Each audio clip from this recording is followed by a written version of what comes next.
Welcome to Coffee with K and Marie. Cheers! Girls, I love me some coffee. I do and too. I love you guys. We live.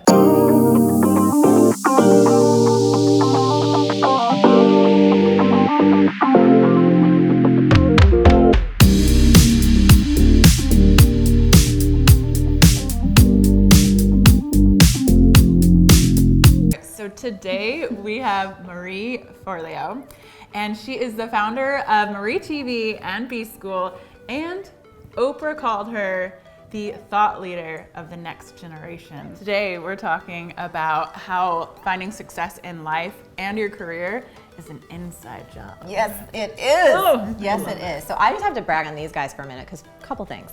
One, what you do, who you both are, how you inspire women. Like when I'm scrolling through my Instagram feed, you guys bring me life. And the fact that it's going to be 10 years this year, that's incredible. That's incredible. All the lives you change. And the other thing I just wanted to say is you're such great models for what's possible in terms of joy and friendship in business. Like you're two inspirations in that sense because I've seen a lot, right?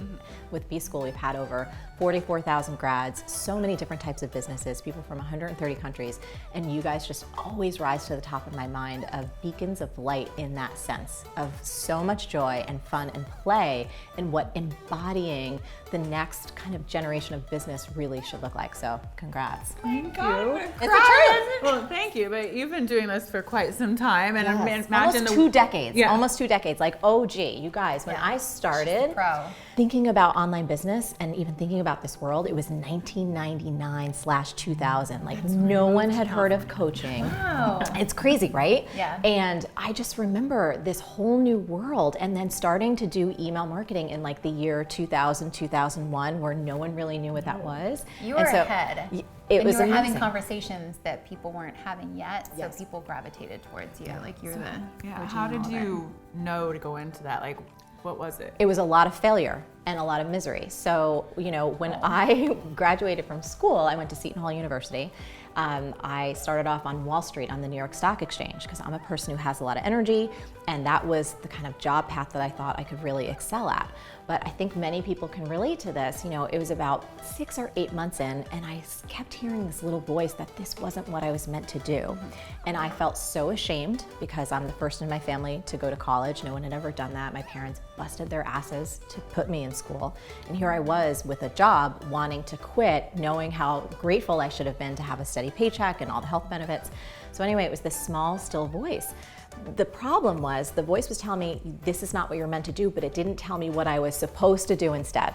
And so that was really terrifying to me. And I remember one day I started to have a panic attack on the floor, but I didn't know what that was then. I just was starting to get, right? We all have this incredible internal wisdom, and so much we're listening to this instead of listening to this. So I remember leaving the floor, and this is back in the day, they didn't have coffee on the floor, now they do. And I ran out and I made a beeline to the nearest church. It was Trinity Church downtown. And I just felt so ashamed. I didn't know what to do. I was like crying to God, like, what is wrong with me? I just felt awful. I felt broken. And it was when people still had flip phones, taking it back. I got the kind of internal message to call my dad because I was like, I felt so guilty because of what he went through to put me through school. I call my dad and I'm like doing the ugly cry, like, I don't understand. I really want to work and I really want to make you proud and I really want to be here, but I just keep hearing these voices and I'm like, my dad's gonna think I'm friggin' nuts. And he told me something that forever changed my life. He said, if you don't take the time now to find something that you really love, you're never gonna find it in life. He's like, you're gonna be working for the next 40, 50 years. You have to find something you love. And if this isn't it, then keep moving until you find it. He's like, you've been working since you're 9. I'm not worried about you paying your bills. You'll go back, you'll do whatever you need to do to take care of yourself. He's like, but if it's making you this upset, you need to quit. You need to go find whatever it is that's gonna make you happy. And it was like this incredible sigh of relief. It's okay. But it didn't solve the problem of figuring out what I was meant to do. So to make a long story short, I went on an odyssey. I just tried to look inside for clues of what I wanted to do and how I wanted to contribute, but I couldn't figure it out. So I just started kind of going in certain directions. So there's a lesson in this. Clarity comes from engagement, not thought. So my clues were I was always very creative, but I also loved business, and I didn't know how to mesh these two sides of myself. So I had kind of went around. I was actually in Boston doing an art program. It was like an adult art program, and I was trying to reignite this other side of myself. And I got the idea to try magazine publishing. So I went back to New York, storied Condé Nast, got a job as an ad sales assistant at Gourmet Magazine. I was like, okay, this is great. There's like the creativity, there's the business side. Okay, this is awesome. And I went to work, giving it my best shot, and 6 months later, those voices started coming back. I was like, oh my goodness. The same cycle. The same cycle of this isn't what you're supposed to do. This isn't who you're meant to be. This still isn't it. So I tried to take a different approach, and I was like, okay, this is, first of all, I felt, again, a lot of shame and a lot of failure. But I said, let me see if I can learn something here. Okay, what's going on? I don't think I want to become my boss, who is an ad executive. And then I looked down the line. I don't think I want to become the publisher of the magazine. And I thought to myself, well, if I don't want to climb this corporate ladder, why am I wasting their time and mine? So then I thought, okay, well, maybe I'm still too much on the business side, right? Too many numbers, too much sales, all that stuff. Let me go a little more towards creativity. I got a job as a fashion assistant at Mademoiselle magazine. Now I'm like, okay, this has got to be it. Creativity, this is creativity, fashion, like going to fashion shows, doing photo shoots, like seeing new lines. This has got to be it. You guys can probably predict what happens. 6 months later, I start getting that same feeling again, and this time I felt broken. I was like, do I have something wrong with my brain? Is this some type of, kind of emotional disorder? All of my friends were kind of making moves in the world and building adult lives, and here I was wanting to quit a job again, knowing I should be grateful to have one, but I couldn't deny that inner feeling. So then I stumbled upon an article online, 1999. It was about a new profession at the time called life coaching. Now you guys, I was 23. I read this article and something inside of me just broke open, like my heart. It was, do you ever think about like when something happens in your life and it's like the clouds part and then angels are like, ah, right? The sunbeams shoot out of their eyes. See? You saw me at the gym. Yeah. And I was like, ah. Exactly. You get a whole body tingle, right? That's what happened to me when I read this article about this new profession called life coaching. And the critical part of my mind said, this is dumb. Who the hell are you? You can't even hold down a job. Who do you think you are that you can help anyone? So it was beating me up in here. But the deeper, wiser part of me said, you have to pursue this. And so I signed up for a 3-year coach training program, did my studies at night, worked at Mademoiselle during the day. And then about 6 months in, I get a call from HR, and they had a promotion for me at Vogue.